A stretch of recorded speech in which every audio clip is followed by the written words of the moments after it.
Olay, everybody! How's it going? This is the host for this week, which is me, Mega Gamer Man. How's it going? And welcome to episode 46, I believe. I forgot that freaking instant. I forgot, but welcome anyway. And of course, this is the Gaming Dollars podcast. I'm kind of starting right now. I'm losing my train of thought already. But anyway, let's move on to the guests here, but they're not really guests. They are the Gamers at Large network teammates here. And let's start off with Jamie Butterworth. Yo, what's up? Yo, what's up, guys? Jamie Butterworth, aka Butterworthy here, ready to discuss some things tonight. Haven't been on in a while. Ah, yeah, glad to have you back, and congratulations once again, man. Thank you. Next we have Mr. Red Fox. That's right, dummy. No, I'm joking. So basically, I got nothing to say except this. The new DLC for Mario Kart 8 dropped. Smash Brothers is dropping next week, and in the middle of these two things, Dragon Age Inquisition. I'm gonna be very busy. Oh, definitely. That's gonna happen, man. Especially this Friday. It's ending. But yeah. So next here on my list here we have Shadow Fox, and he just popped in. Hey, welcome. All right. So next we have, and last but not least, Terminator Juice. What's up, everybody? Terminator Juice. Let's get talking about these topics, man. All right. So first off, I want to tell everybody that went to the Gamers at Large DLC tourney in Mario Kart 8. Thank you very much for coming, and we actually had a good amount of people in there, and it was a great time just having fun with the DLC. And of course, I did rage and all that jazz, but it was fun in general. I love all those DLC tracks, and hopefully you enjoyed that. Definitely was great to come to really play with all you guys, and trust me, we will be doing more, especially with Smash, so keep an eye out for that. But now we're going to get to some topics that we have today. So first up, Terminator, you can bring your topic in. Go for it. Alright, so I was just browsing, the articles and stuff today, looking for any news, and I didn't see anything on Player Essence, so I went to VG Charts of all places, because sometimes people share articles and stuff. I hate that site most of the time, but someone shared this article, and the headline was, Eurogamer says Mario Kart 8 is the best looking game this year. So I click on it, and basically it was a review for the DLC tracks. They didn't really review the characters or vehicles much. It was basically the tracks. They praised it. They didn't have anything negative to say. They loved all the tracks. And let me read you a little quote here. They're talking about all the little details that Mario Kart 8 has, just all these little touches and stuff. So this is a quote from Eurogamer, and it says, "It's that detail, too, that meant while others were preoccupied with the new generation arms race, Nintendo quietly produced the best-looking console game of the year. That detail is all present and correct in the new, incorrect in the new tracks and riders, making for some great little flourishes." So I want to point out that part again about Nintendo quietly produced the best-looking console game of the year, and this is from Eurogamer. We all know the UK is PlayStation, ponies PlayStation everywhere. Nation. They love PlayStation. And Xbox is picking up a little bit of steam. Nintendo's definitely third place, maybe even fourth. The Vita's probably ahead of the Wii U in most gamers' minds. So the fact that Eurogamer love the tracks, and they think that Mario Kart 8 is the best looking console game this year, definitely was surprising to see. And a lot of the comments, a lot of people agree. Of course, there's some of those people that don't understand how a game can look better without being technically superior. So there's always those people who are debating it. But I just thought it was interesting, and I totally agree with it, because I was playing Bayonetta 2 yesterday after having played Mario Kart 8 for about 3 hours, and I was disappointed in Bayonetta 2's visuals after going from Mario Kart 8 to Bayonetta 2. Like, Mario Kart 8 just looks amazing, and I totally agree with this article. But I'm curious Shadow Fox, with all his technical know-how, how he feels about how a Wii U game being the best looking game this year. If you ask my opinion on it, I'll say it before and I'll say it again. It's not surprising. The PS4 and the Xbox One were not ready. They clearly were not ready. The software was not ready. The consoles were not ready to launch. But Nintendo jumped early, and it made them basically have to follow suit. And all the software that they had spinning up for the 360, they had to go bye-bye. So now we're in a situation where you have new hardware and nobody's taking advantage of it because they're either taking advantage of the fact that it's a PC architecture and just porting PC games over, or they have no idea how to maximize the potential of the different advantages of each one of those other systems. Meanwhile, Nintendo basically built their console from how they know how to program games. So it's no big deal for them. Mm-hmm. All right. So definitely I can agree with that. Where Mario Kart 8 is the best looking game so far I've ever seen because it's just so colorful. It's like you're going into Willy Wonka's factory. I mean that's how colorful it is. But it's just whenever I play that game, I'm just like I'm sorry. I feel like they do ninja updates and keep up-resing that texture, man, because it just looks better and better each and every day. But I know that's just in my head. But it's just really nice to see that, and that makes me just so curious of how the next Mario Kart's gonna look. Like will we actually see some kind of kind of at least some attempt into making some kind of CG kind of stuff, like Pixar kind of things, It's already, in my mind, it's already really close to Pixar. Like, really. It's pretty close. I mean, because all you really need to do is they have global illumination working. Like everything has its own self-shadowing, shading, the whole nine. Everything that's on each track, right? So that's already in place. The textures don't really need to be as realistic. I mean, you could make them kind of like artwork, if you will, and the lighting model itself will make everything else look good. So, I mean, they could really they really could lower the resolution of the textures if they want to. I mean, it would look bad if you run up on it real close, but from the distance that you're racing, I mean, you still shouldn't be able to tell the difference unless you crash a lot. All and right. they pointed out the great draw distance. Like, there's no pop in, there's nothing. I mean, the little background details, everything looks right. Like, they didn't skimp out in any area. Maybe some of the crowd on a couple of, like, the Mario Stadium one, but overall the lighting really sells it. The only thing, the next Mario Kart, the Jaggies are about the only thing anyone can say bad about this game, and I don't really notice them when I'm racing. Yeah, that's a 720p limitation though. So if you were playing on a native 720p set, it shouldn't be that much of an issue. So but if you're playing on a 1080p set and you're upscaling from 720p and having the Wii U upscale that to 1080i or 1080p, then yeah, you're gonna notice little jaggies here and there. But playing as far away as you normally should from a TV of that size to a couch, it's hardly noticeable at all. And I would be a person with that kind of an eye, and I can't really see it on not on my TV, and it's but what 56 inches? Yeah, it's pretty decent size. So I mean, I guess it is what it is, and it depends on what type of set you have and things of that nature. But they tend to develop a game specifically for a certain resolution and a certain frame rate. So if they're developing for 720p, that means in their mind a 720p set, it shouldn't be too much of an issue. So if you have, say, I would say if you had like a 40-inch or lower 720p set, it probably looks flawless. I would imagine at this point. Yeah.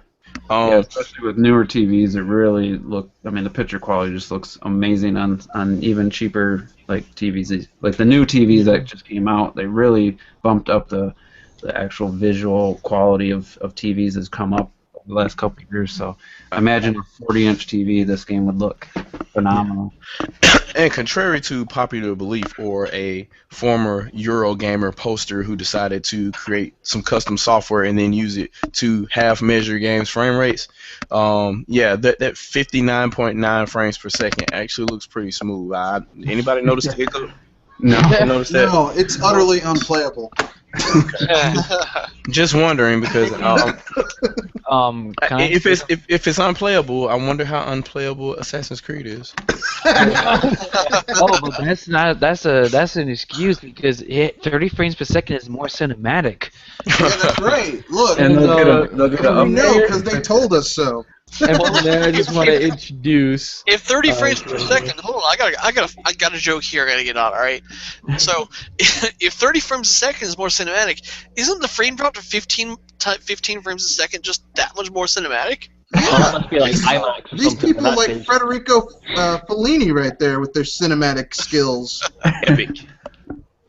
Definitely. And those two other voices that you heard, we also have Gilligan and Gordon here, which Gordon is a guest. And yeah, so go ahead and introduce yourself, guys. Gillian Gordon. first. Yeah, go for it. I mean, like, I don't know. This is Gilligan Stas, the admin, the Gamers at Large Facebook page and the True Nintendo's Facebook page, and yeah, that's all I'm gonna say. All right. Cool. I'm Gordon. I'm the Highland Gamer as far as YouTube's concerned. Yeah, basically that's me. Okay. So basically, of course, you probably already know the topic. But you know, speaking about that, especially with the TVs and everything, imagine how Smash Brothers, man. Oh my God, how gorgeous that's gonna look on that freaking TV. It's just, especially that big, huge 1080p run. It's just, I definitely cannot wait till we What try it about because projectors? projectors. I'm not really. projection TV. Projections have low refresh rates Yeah. usually. I wouldn't. I'm not really I don't know who's a projector guy. I have one. You have one? And, I mean, it's impossible to play like competitive gaming on because there's just that latency. yeah. Maybe if you had a brand new, like really nice one, you might not experience that. But a budget one, at Epson, you're gonna have some latency. Yeah. The ones that I've played on, because it was top of the line back in the day, and we played Brawl on it, and it worked out pretty well. Okay. But yeah. But Brawl's so, a lot slower than Melee, so. So we're gonna move on basically to Smash Brothers, and there's one guy here that I just wanna punch in the face a little bit, but I already did that and smashed him already. But We hey, went back it was- and forth. yeah, it was a good amount of games. So you know, go ahead, Jamie. What did you, at least with the game itself on that, at least that TV that you were playing with, how did it feel to you? Because trust me, we already know about all that freaking Actually, BS that happened. too. I also happen to play the full version, the full game of Super Smash Bros. Wii U as well. Okay. Oh, okay. To the people that may not watch the last video, there was a local GameStop here. Of the 4 GameStops that Nintendo could have chosen to host the event, those were probably the worst one they could have. So when I showed up to the event, which was to play the Wii U Smash Brothers, no one showed up at any point for 3 hours. So I basically sat by myself playing the full game for 3 hours. They actually give you wait, but that's the thing. They actually give you a seat. I didn't have a seat. I had to stand up the whole time. But anyway, I hate when they have to do that, man. But I definitely, because I was looking all over around here, they couldn't. I didn't even find one. It was like one in New York City. There was one like far away from me. And it's like, oh god dang it. I mean, and where I am right now, as where I stand, there are a lot of Smash Brothers players. They are a lot. I go to my college, Smash Brothers everywhere. That's all we play.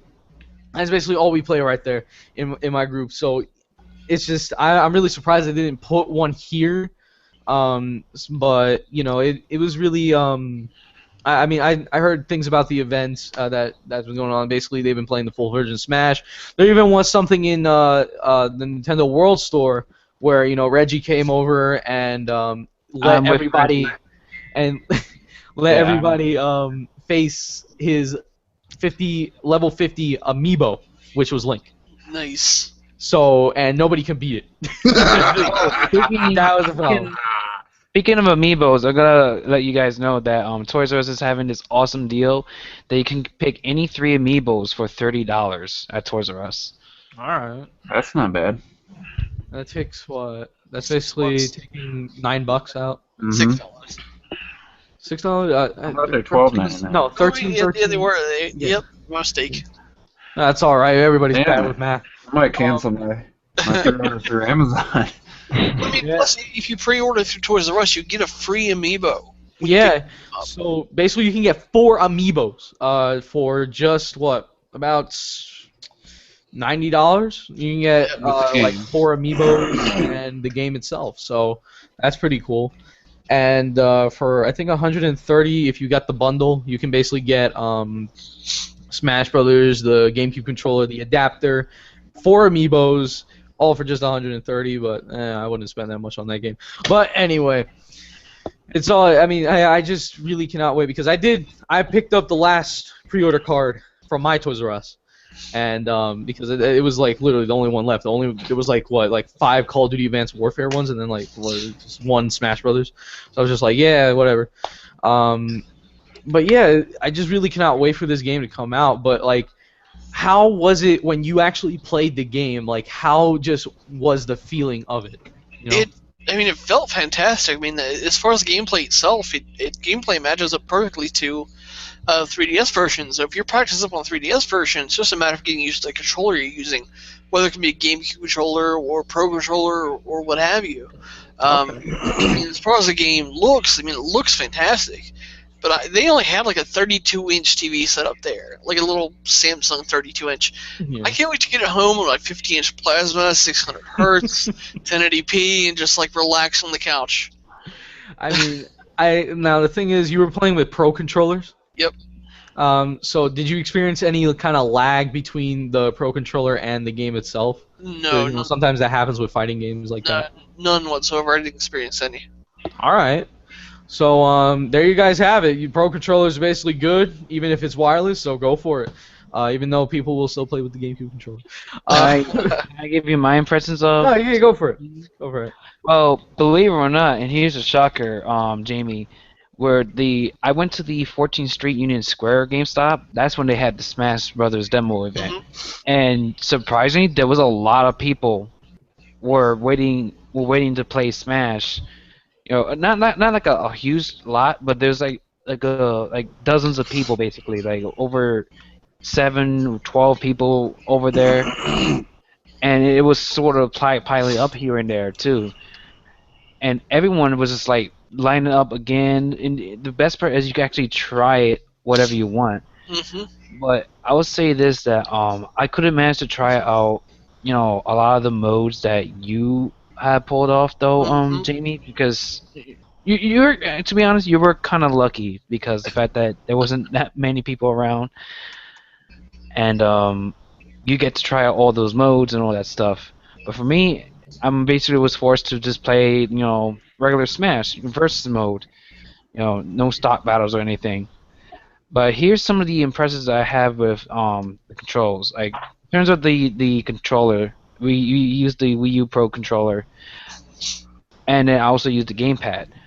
I would say the Wii U Pro controller is definitely the better choice, and especially compared to the gamepad. The gamepad is alright, but the Pro controller actually does feel better in some ways. But overall, like I think it's best like when you basically swap the controls like on the shoulder buttons. Like you have the Z, L, Z, R buttons to block and dodge and all that stuff, and the regular L and R buttons to grab.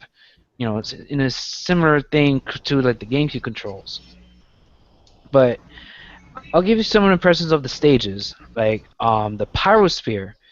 The Pyrosphere stage. Oh my God, it was fun. It was chaotic, and even people loved it too. Like having like Ridley on your side after beating him up a bit, it was just so satisfying. And that stage is just amazing, like seriously. And then let's see. I have tried out a couple of stages here and there, but like the Punch Out one is just like the 3DS version. But one of my favorite stages of all time is definitely the new Star Fox stage. Oh my god, it was like an epic thrill ride all the way through. Like Yeah, seriously. like the Star Fox stage was really what really impressed me whenever I saw footage or stuff like that because I'm that kind of guy where if I look at space and look at different kind of galaxies and such, and you have like because that happens when I play like Mass Effect or something like that. Whenever you're on the map and you're just seeing like galaxies, I just want to know what's over there, you know.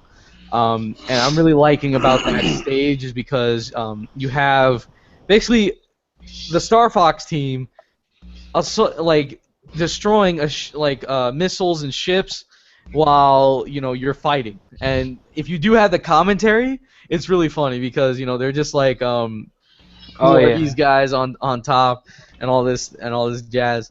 But yeah, I mean Smash Brothers is definitely gonna be one of those must-have games. Like you got to get it because if you don't, what the frick is wrong with you? But like definitely, it comes out this Friday, guys. I mean, this Friday. We're not talking about next. We're not talking about next month. We're not talking about like anything else. It's this Friday. So you can right now for people that don't know, you can preload it right now. Just buy it off the eShop, have it preloaded. It's basically 12 gigs that you get, and then there are 3 other gigs you'll get at launch. Trust me, it's really you're just gonna get all. Oh, it's I just gonna did be that. fun. I Yeah, had it pre-installed. yeah, I know that you got that pre-installed.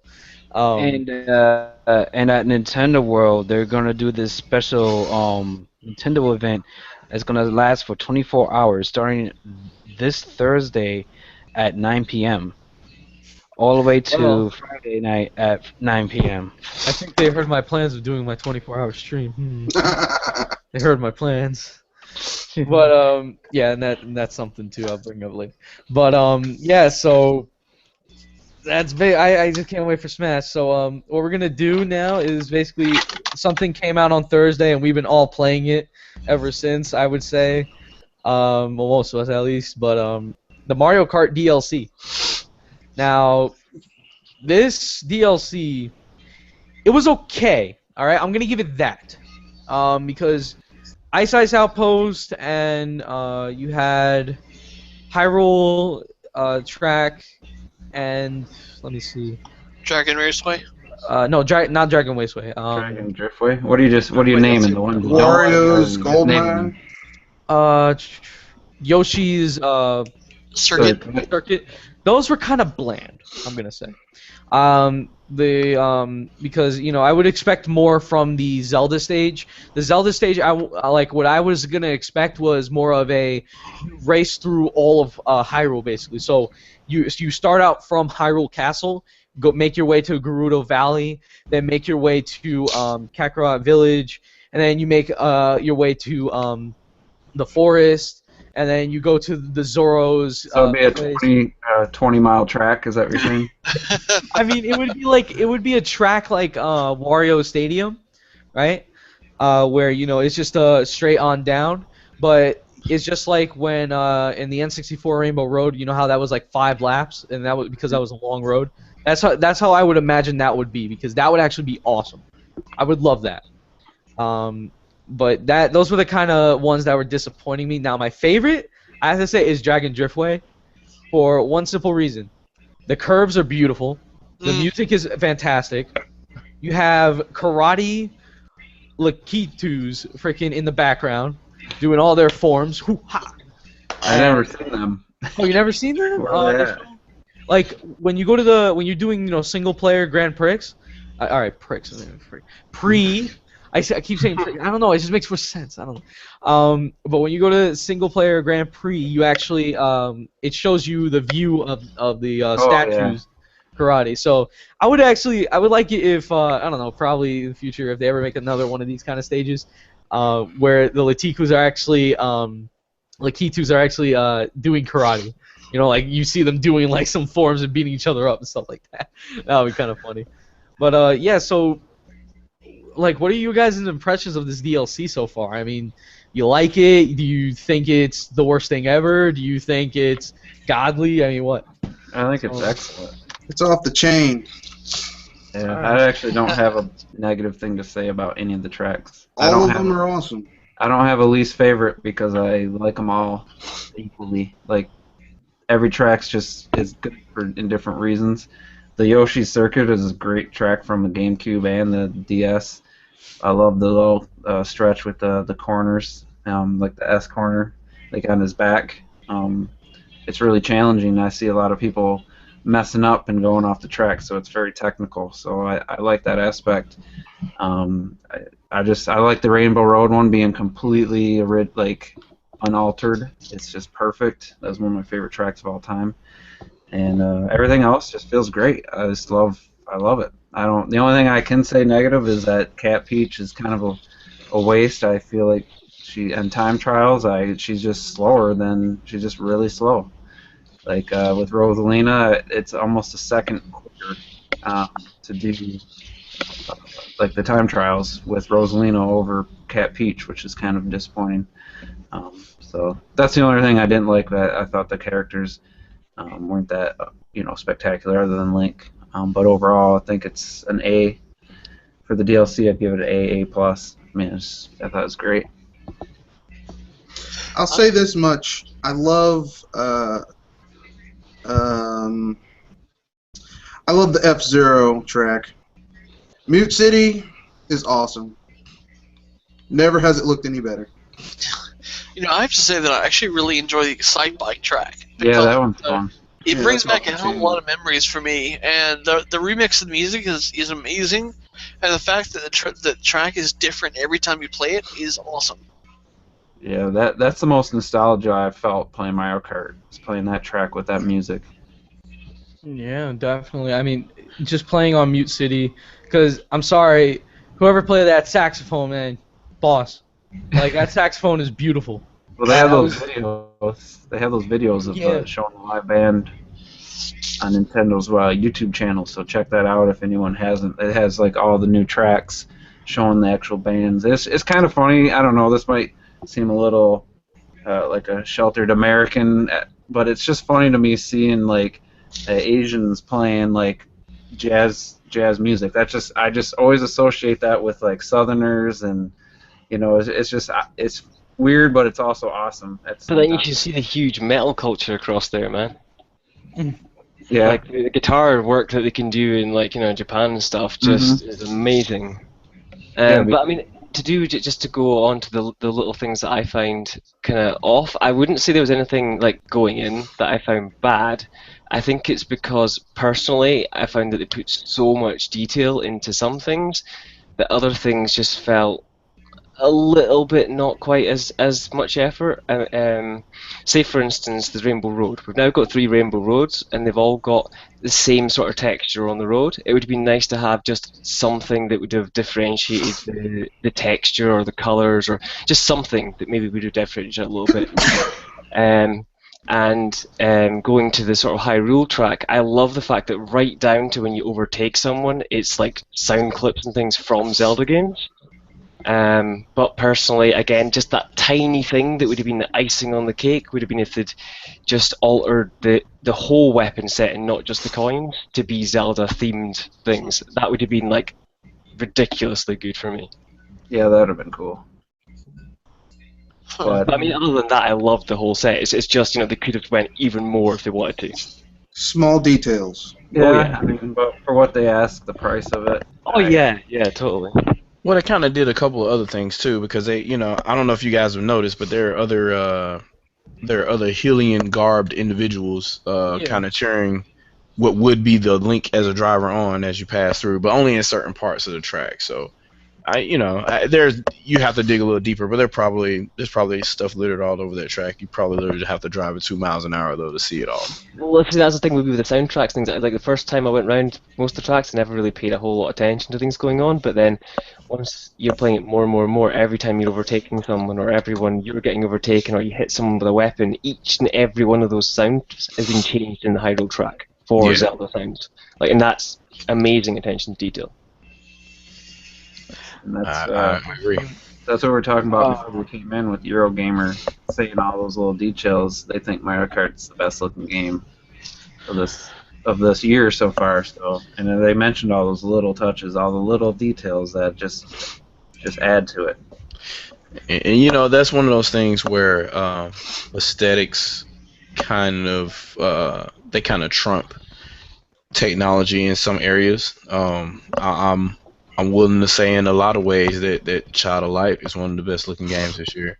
I mean, that could be said for a number of other games as well with that kind of similar art style. But it all depends on your execution and how you get things done. And games like that, and I would definitely say like Kirby's Epic Yarn probably was, oh my god, it really went for a, how can I say, whatever that style was, it was realistic for whatever that style was meant to be, and it really shined through. So to me, when it comes to quote unquote graphics, if the artist's vision was fully fulfilled, then to me, that game's graphic rating is as high as it could possibly be, and the goal for that game was reached. It doesn't matter like how much are you straining the hardware or how CPU intensive your game engine is. Like that really doesn't matter if the artist's original vision was not completed. I just want you to see whose original vision was complete. Now, can everybody see my screen, right? Hold on, once it uploads. There we go. There we go. There we go. I see Right? it. Oh, Infinity. Now, the thing is, this is beautiful, isn't it? Oh my god. Oh God. Hey, they put their hard work into it. It's okay. All right. Well, hey, the shadowing and the pre-rendered textured hair on the Eyeballs. guy in the front is more important than anything else. So you know how that works. I They'll mean, patch that later. Zombie mode, no? They'll patch that later. Don't worry about it. It'll be patched. That's the mentality too. Like everyone just assumes they can patch things, and it's like some things you can't be patched.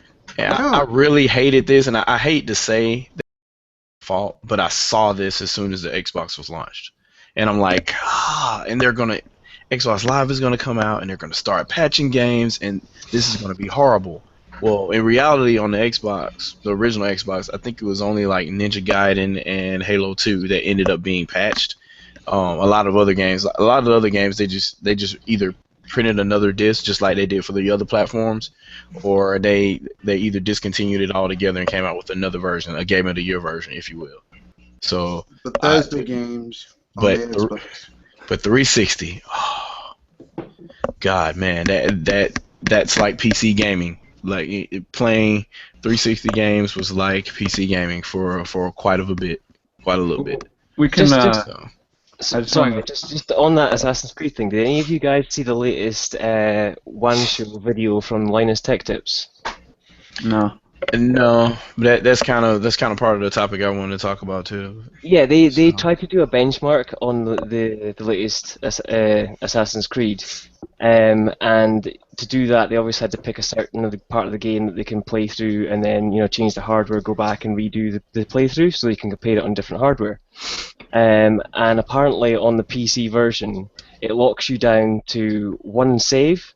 And even if you try and delete the save, because the game locks you to be online, it then resyncs your save back, so you can't re-benchmark that part of the game without completely deleting the game, reinstalling it, and starting from scratch. Wow. And that being said, unless you literally pull the network cable from the back of your computer, the performance will be hampered because your game. Oh yeah, they couldn't even get it to play at the frame rates they wanted and stuff. Yeah. Yeah, but if all of a sudden your internet goes out, the game performs decent enough. It's just odd to me that this game shipped this way. So I don't want to go ahead and derail the topic, but I had another topic I kind of wanted to discuss that's kind of related to that. Go for it. Will everyone give their Mario Kart 8? I guess I haven't given my impressions on Mario Kart 8 actually. I was about to say that I love the DLC of Mario Kart 8. It is absolutely phenomenal. Even with one of the more simplistic tracks like the Exciteback tracks in Yoshi's Circuit, they were pretty dang good. But honestly, one of my all-time favorites has to be Mute City, and also the Hyrule Circuit, and the Super Nintendo Rainbow Road, and also Warriors Gold Mine, which used to be a pretty terrible track to drive on in Mario Kart Wii, they now fixed it to actually make it even better in Mario Kart 8. Yeah, that's one of my favorites also, and it also looks really good too with the aforementioned global illumination. It's off the chain. I know you guys have mentioned the tracks and things, but with the new characters and the new carts and bike, obviously, have any of you guys switched up your setups of what you're using for cart and player? Yellow Yoshi Oh, is the yeah. business. Master Cycle. Link, I Master Cycle. Now I have a perfect combination that basically destroys anything because this is the fastest combination you come up with. Now this works with either, of course, Rosalina or Link. But have Link in a sports bike with the GLA tires, and you're set. Ah. That See, is I the was using best. Cyber Slick. I was using Yeah, the Cyber Slick. Cyber Sleek, no, because the thing is, that it really kind of decreases your speed a little bit and doesn't make you that fast. But with these, it like it makes it to the point where because Link is kind of a I forgot what he is though. Is he like a heavy? He's He's a- a heavy. He's Yeah, a he's a medium heavy. So- heavy character. Yeah, He's so Rosalina. yeah, Yeah, he's basically Rosalina. Rosalina. Yeah. But I noticed that he's actually really fast when I played as him multiple times with that bike or with this combination. Like it's way better than any of the carts. Honestly, it's the Hyrule bike does not even match up to this. I honestly do not like the Hylian bike because it's so slow. It's just not good enough, you know. Even if you use Link, that I just can't believe this. You have the Hylian bike, but yet Link is not a good combination for it. But I think it's more because of it's a better handling bike because once he hits top speed, it's kind of hard to drift with him. Yeah, that's true. It's just it's just with all these combinations, that's the one I actually found the fastest. I mean, I was excited for the Hylian bike because I'm a bike person. I only ride with bikes. Carts are like secondary to me. But I really like that the sports bike still stands up to even if the all these DLC cars come out. Yeah. And it's just really fast. I love it. It's just I think that's fast. the focus though, because I say when I set up my combinations, my focus is always to get a certain sort of outward style of drifting, and if I can't get the drifting to feel right, the speed doesn't matter to me. It has to drift correctly, or I just don't like playing it. Then that's what I like about the sports bike. It's fast and it drifts correctly. That's what I love about it. The Especially sports, with tires. sorry, the sports bike is cool, but I mean, we got to talk about the other cart that they add. That F-Zero cart is pretty dang fun. I thought that was quite good with slicks. I've been using that with slicks. Yeah, I mean, for a cart, it's pretty. For a cart, it drifts pretty well, even though it's that outward drift. But I mean, it really, if you know what you're doing, it can do some. It's pretty cool. Yeah, but that's the way I tend to drift with the outward drifting, so I found that perfectly fine. Yeah. Yeah, the cart looks awesome. What about the Tanuki car? The That Tanuki thing's car. really cool, I felt. It's It's okay. heavy. Yeah. I mean, it's I not happen really. to like it.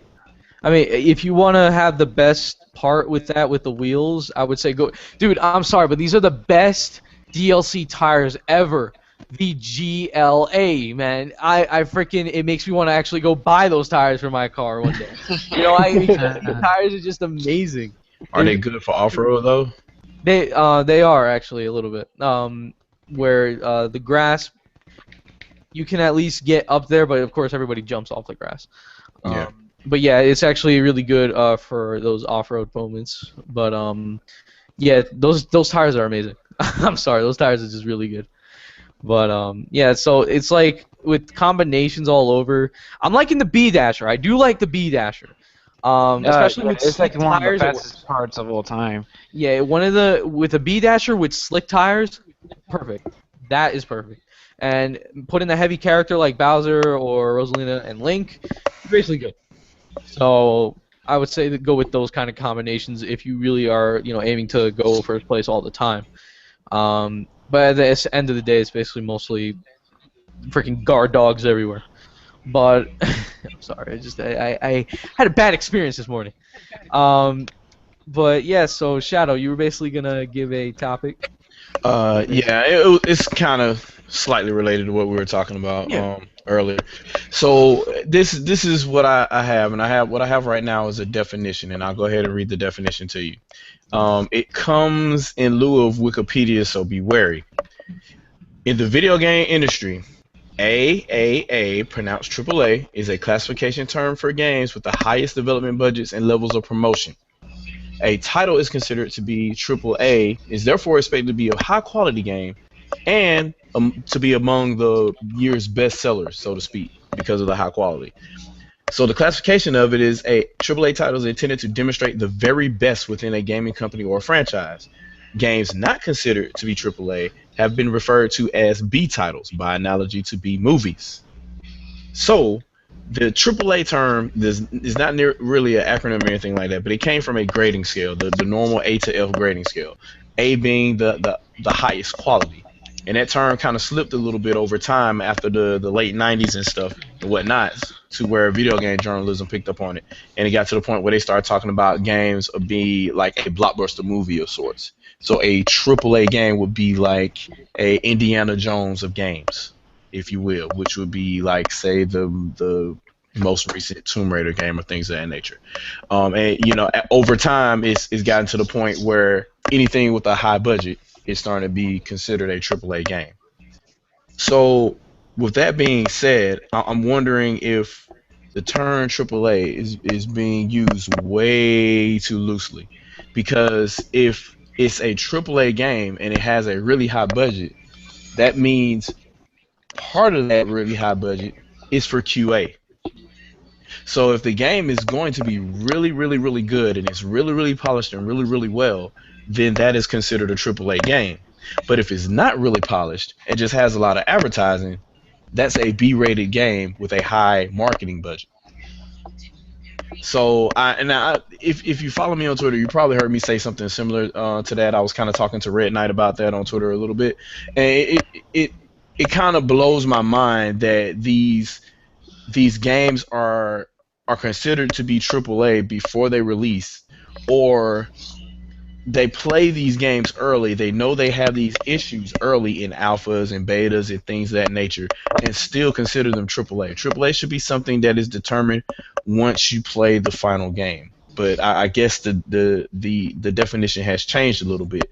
But obviously, this is going on issues of about people that have been complaining. I mean, ironically, just now when these things have really been happening for quite a while.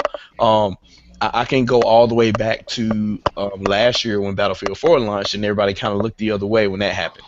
When Battlefield 4 launched, and it was like completely broken.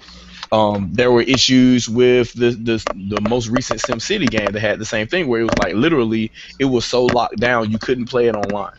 And then once the servers were broken and people were trying to play it other ways and things like that, EA basically had to issue out an apology because the game was so broken. So most recently, within the last few weeks, we'll go down the list here, right? That list begins with the first game to start having these issues, and that was Drive Club. That was the most noted one, and the game was kind of not rated as well anyway. Then we go on to Destiny, which is still continuing to have issues. It's still having they're basically exploits being found, and they're patching them as they go. What's bad about this is that Destiny comes from a developer that is highly regarded as creating AAA stuff. They've done quite well with the Halo franchise for a very long time, and before that, they were considered one of the top tier developers for the Mac platform in the 90s. They really haven't put out a game that was bad, with the exception of Oni, depending on opinion. That's kind of worrying. In addition to that, you have Assassin's Creed Unity, which is almost laughable. You have Halo Master Chief Collection, which is basically a re-release of games that Bungie already did pretty well. And that's having issues. In addition to that, there's a Wii U game also that just released, and I won't consider Sonic it Boom. a game, but Sonic Boom was pretty bad. Well, I mean, I would say it had high production values because of the Unreal Engine. The Cry engine that needed Yeah, to be Cry put on Engine, Wii so U good. was kind of something that hasn't been done before. So that alone would put the development cost probably into a pretty high kind of rate. It just it bewilders me that these types of games are being released on a consistent basis. Like this is all these games released like within the last 5 weeks. And it seems not to be a major problem to the press because they'll report it and then they'll kind of laugh it off and then go on to the next topic. Um, I just kind of I don't understand because even first party games are having this problem. There should be no reason that the Halo Master Chief Collection should have issues at launch. Nope. There's absolutely no reason whatsoever. I mean,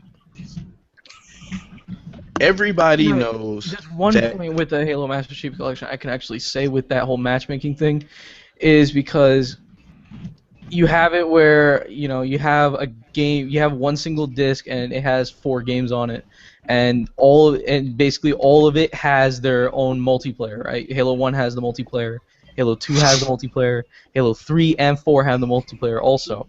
So they're running like 4 servers at the same time, which is something that's in my knowledge, I've never seen be done in just one type of game.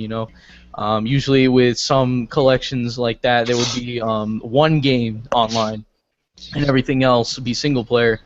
But I think that was basically the main reason where they couldn't really control that, because this basically has, in my knowledge, never been done before. If it has, notify me right now. But But then why not delay it until it's ready? Yeah, yeah, I see, know. Yeah. see, that's the thing. I think it's 3 things. First, this game was rushed. Okay, this game was rushed. This game, Master Chief Collection, was not supposed to come out till next year. Okay, Microsoft was like, "Oh snap! This console is not doing well. We need to do something," and they know that people like Halo. Secondly, this is based on games built by Bungie. But let's be frank here. This is 343 Studios at the helm of this right now. Yeah, but And even 343 didn't screw that up with Halo 4 though. yeah, but God. I mean, Halo 4 is the just, multiplayer was not broken at launch. I mean, not for Halo 4. you're talking new architecture, right? Yeah. Because we already know when this thing came out where someone was making a Xbox 360 version of Killer Instinct, okay, and then they canceled it, okay.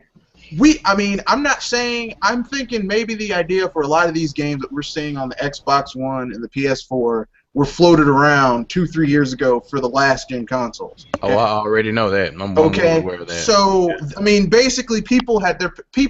Look, you said it earlier, Shadow Fox. They got caught with their pants down. Okay, they got caught with their pants down. Nintendo said, we don't care, because Nintendo, they always do things their own way. They basically made everyone jump before they were ready to jump. Okay, so it's pretty sad that we're getting this low quality stuff. Because let's look at Sonic Boom.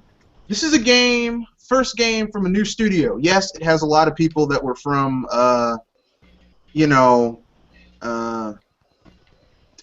Big Red Button.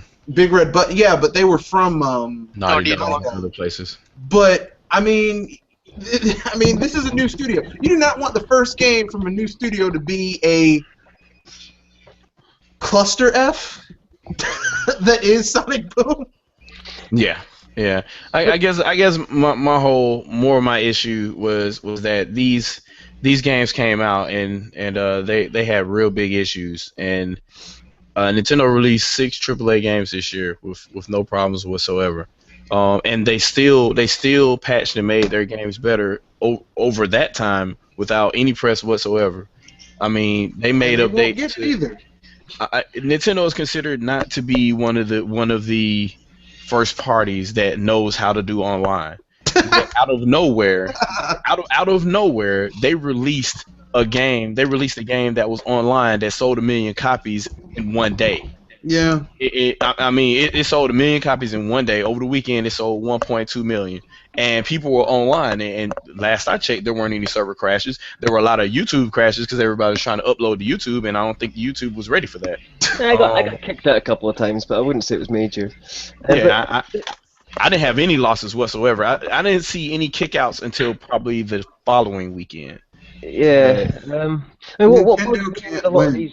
Sorry, what bugs me a lot with these other companies across the board, it's not necessarily just that they rushed it out and maybe they had pressure, maybe they had budgets they had to get it out for, they had whatever reasoning, playing devil's advocate to all this. But what bugged me was the whole embargo around their copies that were giving out for reviews. they A they lot of these knew what was companies had happening. Because they embargoed knew it was to like garbage. to like 12 hours after the Yeah. launch. Yeah. Yeah, and still Bayonetta 2 is in the Spending the hands of money, the and they've press for still done almost it. 3 weeks. But Okay. I want to say almost 4 weeks. Bayonetta 2 was in the hands of the press for almost 4 weeks. They knew it. They knew. Look, there They've is had no your way. cash in their pocket, and you can't return it. Especially if it's any of these digital systems now. You have like a matter of hours to return something if it's digital. Yeah, they're giving you. They're saying, well, the reason is we didn't want people to be. We didn't want people's experience to be ruined due to spoilers. No, you knew. And with the speed at which they're patching these games tells me that they knew before the games were released that they had these issues, and they Yep. said, "Oh, we'll patch it later." And then Ubisoft went and patched the DLC coming and not the actual game. I thought that was hilarious. Yeah, they knew. They knew these games were broken. They knew these games had issues. They knew, and they just wanted to get it out the door.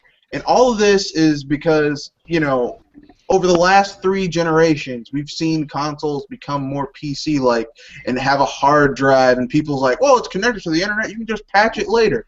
Now, I hate to sound like an old person, but back in the day, we had cartridges. And if that stuff wasn't ready, and you put it out there and it wasn't ready, your game didn't sell and you went bankrupt and your company Exactly. shut down. Okay? Exactly. Well, that's the thing. Patching is perfectly fine if an issue is found after the fact, but if you know it's broken and you still put it out there, that's Exactly.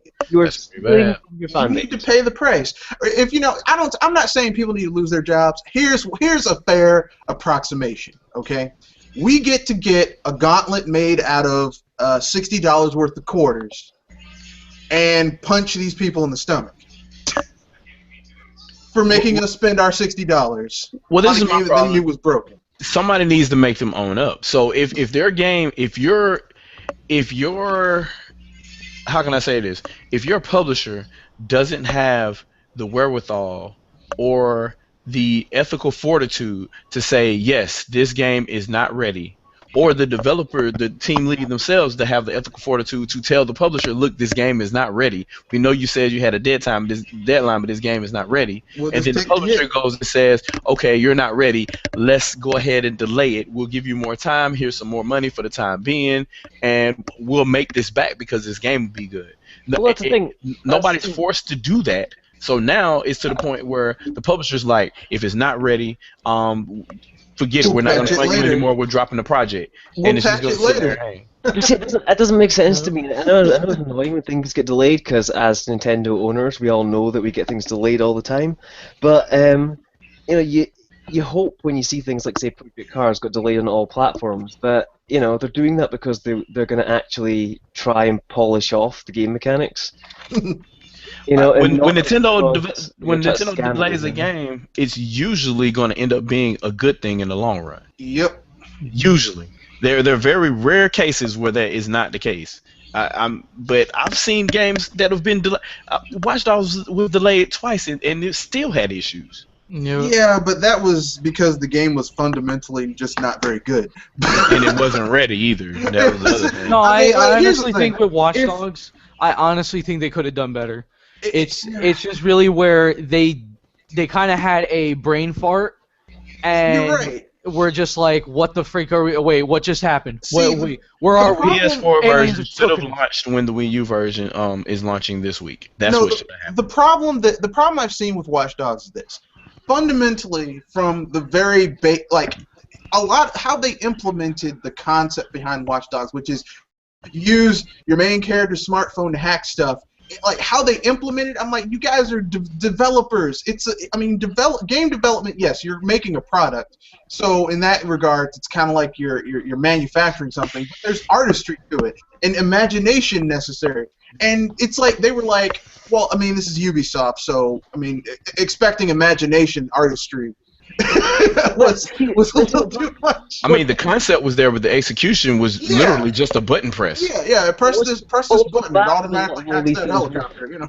Well, what's so bad with Watch Dogs is that, and I can't obviously prove any of it, but it's such an obvious payoff by either Sony or Microsoft, because you've had Nintendo's pulled when they have the gamepad. It's a hacking game. It's the most obvious controller choice to use. The second thing you'd want to port that to would be your PC, because it's the biggest hardware with a new franchise. You want the flashiest looking thing out there to advertise your game, and they deliberately gimped it. Yeah. There's no reason you would do both of those things without money getting in your back pocket. Yeah, but it's Ubisoft. Like, here's the thing. Ubisoft, in their mind, okay, traditionally, ever since they started putting some of their like bigger franchises on the PC, the PC versions have been garbage, right?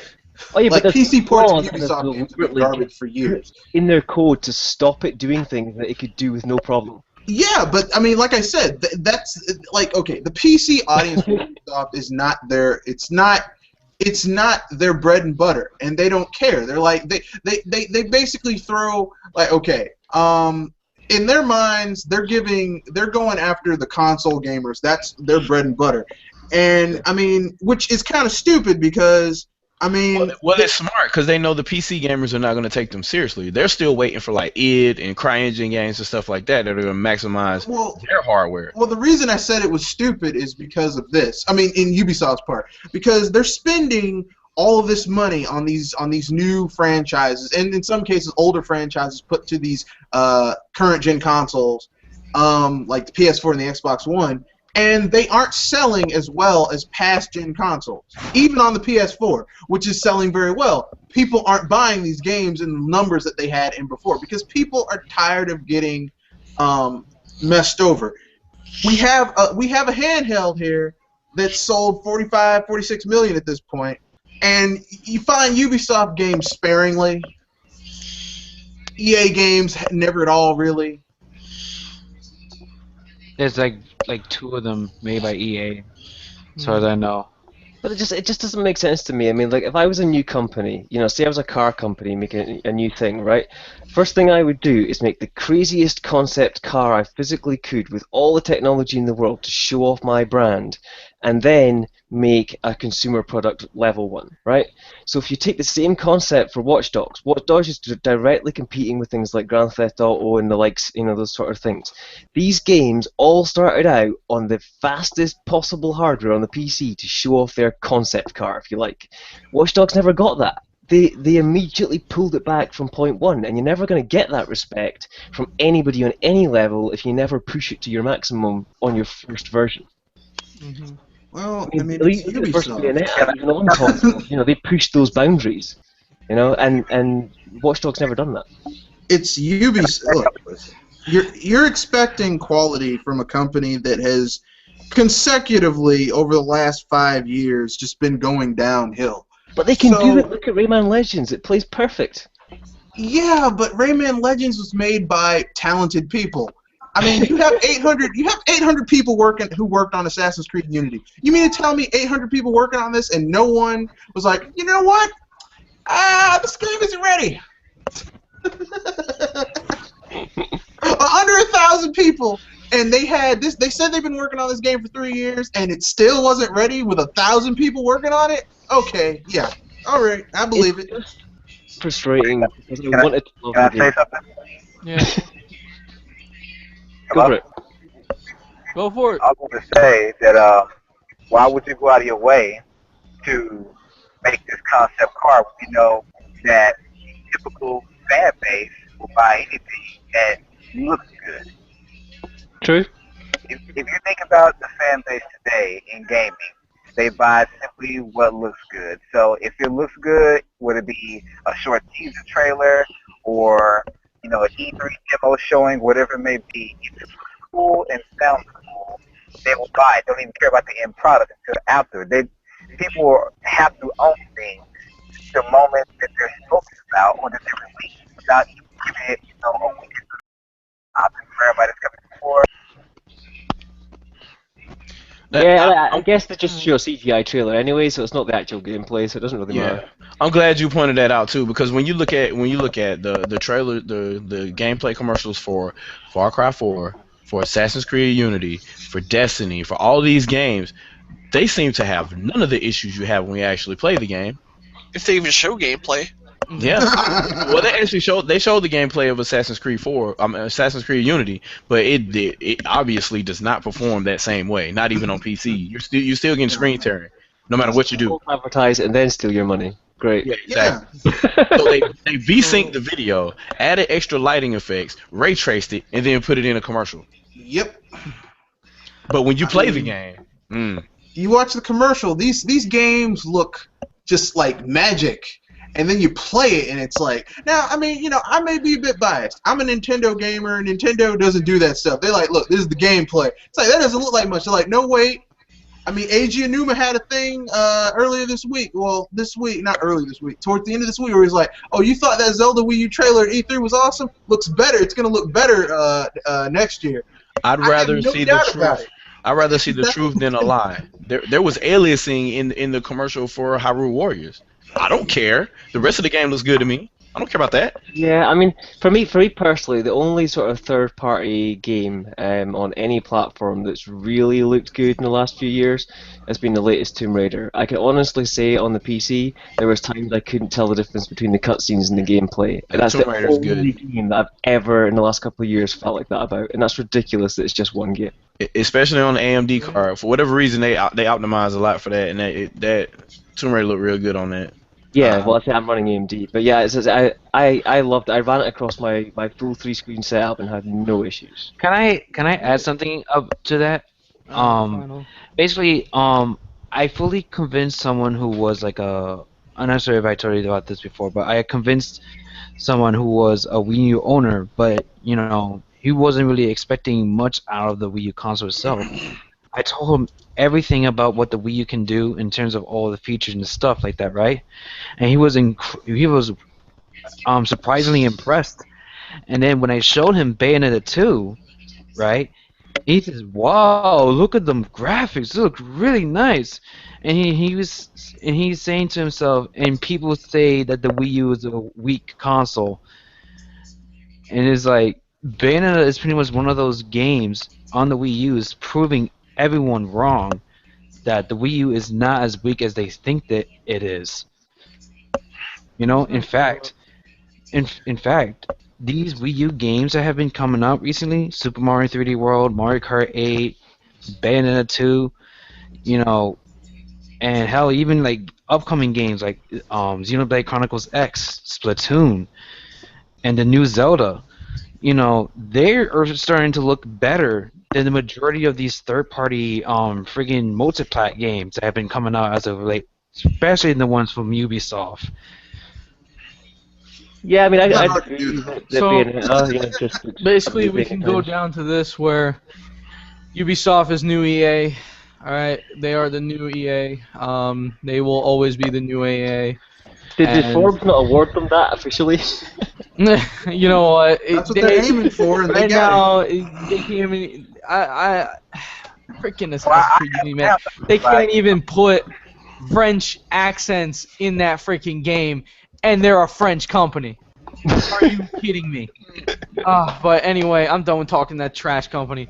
you know what? So we're gonna wrap it up here, guys. We're gonna answer just a couple of Q and A's, and we'll wrap it up from here because we just got to keep this a little bit down and short. So because there's many other things, and so let's go on to the first question, which I will answer, and I will answer at least 5 of them, or get 5 of them, and we got a good amount. So this one comes from Grayson Young. And this is, when do you think we will get the new 3DS? Next year, maybe? Like, that's what he said. So, just need one person to say something. I don't know. I give a hunch. I say June. June? All I right. think spring. I think spring. Times, Spring. yeah. I think, as a matter of fact, I thought about this, that, what if Nintendo will plan to release the new 3DS around the same time as Majora's Mask 3D, and they're actually going to have a Majora's Mask new 3DS, or at least a new 3DS XL edition of Majora's Mask 3D. That'd be Not, nice to not, see. the, Not not, not the see game, them. the system itself. I see them launching it alongside Xenoblade Chronicles X with them like doing a dual ad campaign with, oh, you like Xenoblade Chronicles X? Well, if you want to play the original one and you don't have a Wii or you can't find it, boom! Xenoblade Chronicles on the new 3DS. Boom! All right. So I would say around the same time, May. I would say. It's, So, it's hitting, I believe, Australia in the next week or so. Yeah, I know it's coming to your area, especially in a couple of days. So I heard about that, and I guess they just want to keep it where, because over here in America we love Smash, so it's like this is probably one of the most populated areas for Smash. So As I said, I don't that's know why. about the whole of Europe, but I know that Australia's getting it in the next week or so. Yeah. So anyway, are you planning to get it? So just saying, I would like to get one. I've currently got a 2DS. I just Okay. got it as a kind of entry back into the handhelds because I haven't had anything since the sort of Game Boy Color. So All right. yeah, I'd love to buy a XL if they bring that out soon. Okay. So there's your question answered there, Grayson Young. Thank you for asking. And next comes from our own GBGINU, otherwise known as Andre. So let's Andre see. Design. Let's put it here. All right. So this is gonna be from out of all of us. Okay. So just name one from each, even though he does says 2 out of 3. But here's his question. What are 2 to 3 of your most anticipated games for 2015? Now we're all gonna list one at least. So first, go ahead, Shadow. Which one's your most anticipated for next year? Scalebound. All right, One. platinum game. And I hate to break the rule, but I have a tie. Go for it. Provided that it launches next year, Zelda for Wii U. It probably won't. And Killer Instinct Season 3. All right, cool. Red Fox. Zelda Wii U. All right. And I do think it's coming out next year. It's going to be there. Smash. It's going to fall in the same time as Smash Brothers is during this year for next year. All right. Jamie.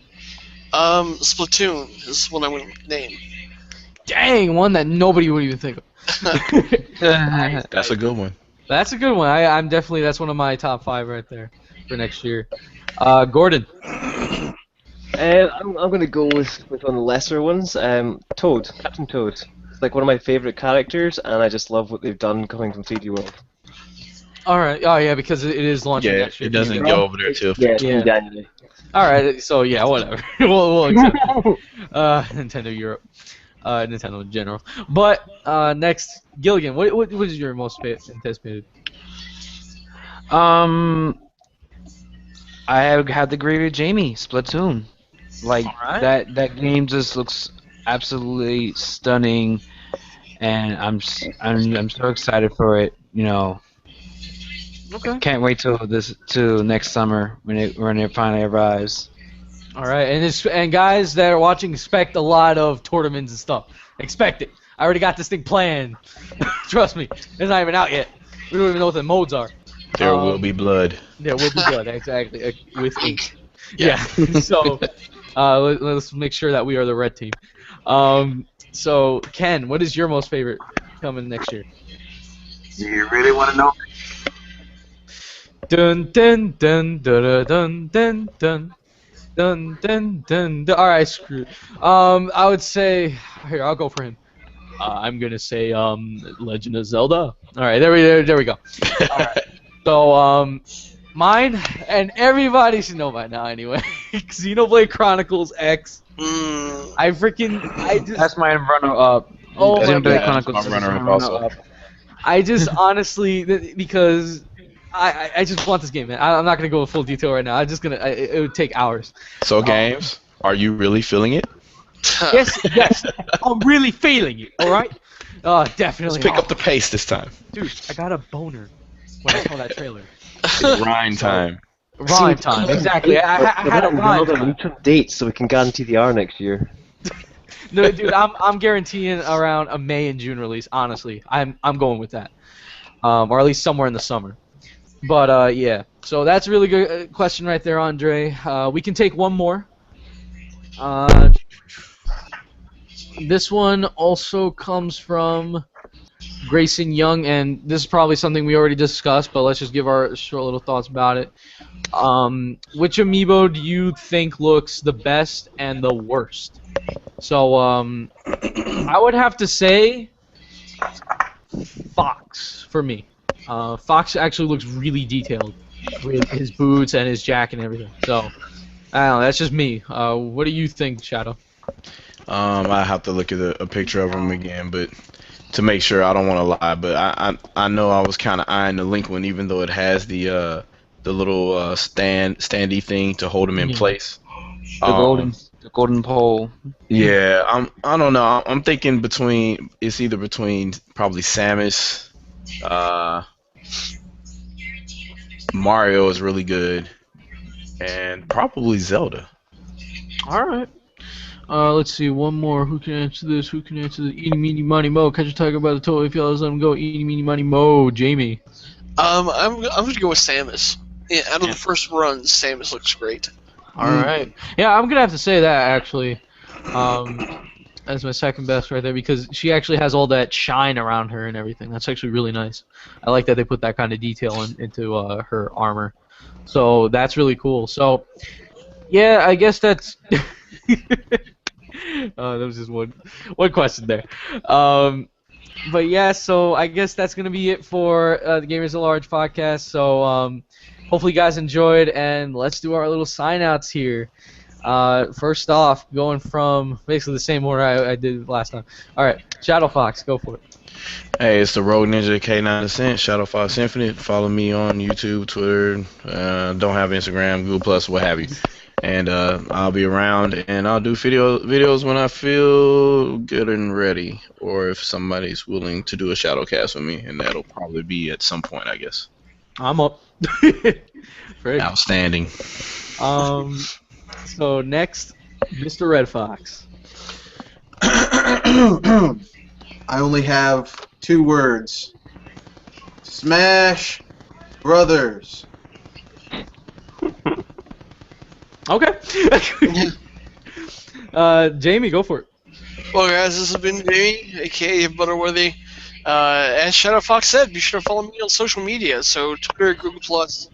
As far as Facebook's concerned, join the Gamers at Large Facebook group. Follow the Gamers at Large Twitter. Gamers at Large also has a blog too. So yeah, go do social media things. We're secretly expanding. Nah, we're not doing that. Does that mean we're exposed? Exposed. Gordon, go for it, man. Hey, it's Gordon, the Highland Gamer. Yeah, I'm on Google Plus and I'm on YouTube, and I'm due to do some Bayonetta stuff over the next few days, so just keep an eye out for that. All right, and thank you once again for coming in. The best guest that we had so far, even though you were the first. But great to have you. Go ahead, Gilligan. Go for it. All right, this is Gilligan Stas, the admin of the True Nintendo Fans and the Gamers at Large Facebook page, and believe it or not, I'm actually going to do a written review of an infamous game for the Wii U called Sonic Boom. And I'll post it on the True Nintendo Fans Facebook page, the Gamers at Large Facebook page, and also Bear Hugger's Facebook page called the Nintendo Holics. Well, I already know the score for that. -1 out of 10. Well, I'm going to transfer over to the Gamers at Large blog too. Yeah, go for it. So, next we have here, I don't know if he's still going to be there. I'm going to play Jeopardy noise if he doesn't, but, Actually, where is the Gamers at Large blog? The Google? Yeah, it's on Blogger. Oh, alright. So for okay. everybody here, go ahead and check that out. Trust me, the blog is really cool. I actually checked it out a little bit. Well, not that much, but still a little bit. But I'm gonna check it more, and you guys should definitely check it too. So, last but not least, though, Ken, are you there? You guys hear me? Yep. Yes. Oh, well, sorry for the late, arrival or whatever. Was doing some things, but this is Ken, aka Dr. Feelgood, the guy that's with the smooth moves and nice grooves, always in the gaming mood. And just to answer your question earlier, what was it? Huh? I didn't hear that last part. I said to answer your question earlier about my one game, what was the Devil's Third this year? Oh, Devil's Third. Okay. Totally forgot about that. Good pick. I know, it's just like all these other games, just like what, like. But I understand. The team of Devil's Third needs to definitely 100% impress us what they can do. I keep on hearing they say, oh, they're doing it has improved, like the visuals and the gameplay itself has improved since E3. So I definitely wanted to see that. I wanted to see I that. don't care about the visuals. I just wanted to be fun. It's just No, fun. it's not just the Medieval hell. But anyway, we're gonna end it here with especially me, the host, for this week. Next week's host, I don't know who's gonna be. I don't know. I honestly don't. But we're probably gonna be too much on a hiatus for Smash, so it wouldn't matter anyway. We're probably not even gonna have one next week. We'll But just play Smash on the podcast. There you go. hey, we'll do it. We'll do it. Great. But yeah, so guys, this is me, Mega Gamer Man. Here with Gamers at Large, and hopefully you guys liked it. A few things I want to say. Tournament info will be out soon, just when we get more tournament info for the game itself, when that gets patched in finally. And there will be a 24-hour live stream that I'm doing. So yeah, I'm gonna have to get my E-tanks. I'm gonna have to get my mushrooms and stuff like that, and stay awake and play Smash the whole way. So. Definitely going to be doing viewer request battles, 4-way battles, 1v1s, whatever you would like. Going to be definitely doing that, and it will be streamed on my channel because why not? But Is it going to be on Twitch also? I don't know. I'm still deciding whether to do it on Twitch or YouTube, because it's like I don't know which one to go with. How many people would go there? But the thing is, Saturday I'm planning to do one for the Gamers at Large. So Okay. do not worry about that, guys. So that way you can verse all of us and then smash it out, and hopefully you guys get smashed out right into your living room. But you didn't hear what I say. So anyway, guys, like I always say, don't lose your way. Don't be afraid. Just aim to the end. Peace. Do you play games to have fun or to impress other people? To impress other people.